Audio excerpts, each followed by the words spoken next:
nagulat yung mga Team Star, Bright Skin family kasi 4 na taon na tahimik yung brand namin. 4 na taon na traditional online selling yung brand ng Bright Skin. But now, kasama sa expansion natin yung brand awareness and yung mas makilala pa yung brand namin. Sa dami ng titiwala at patuloy na sumusuporta sa Bright Skin, ngayon siguro yung masasabi kong perfect timing para mag-expand and yakapin natin yung e-com platforms, tulungan silang magbenta, gawin natin yung part natin bilang brand owner na mag-isip ng mas ikakaganda at mas ikakabenta ng bawat isa sa atin. Actually, let's, big, round of applause.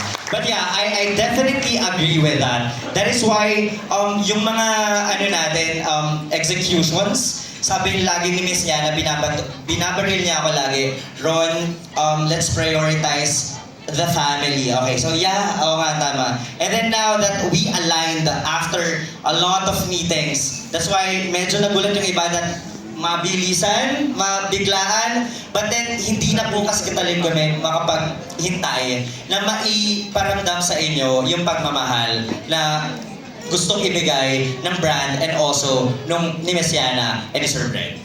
Right? So, ito lang is a first, mga first executions na makikita nyo, but ang dami pa po natin nakalatag. And hindi lang ako yung excited, hindi lang si Messiana excited, and you guys need to be excited kasi you'll be part of that, mga executions na gagawin natin. And this is just a first glance of everything. Alright, so, I think, also, also, our news face will be very excited rin to meet everyone. Naniniwala ako na sa kanya yung brightest beauty. Right. Alright, okay. So, I know hindi masarap yung feeling na binibitin. So, I will let Miss Yana to introduce the newest face of Brightest Skin. Miss Yana? Okay, ready na ba ang stars? We are so thrilled and excited to announce our new brightest angel. Please welcome us. Please help me welcome Miss Ate Girl Jackie Gonzaga.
Essentials. Thank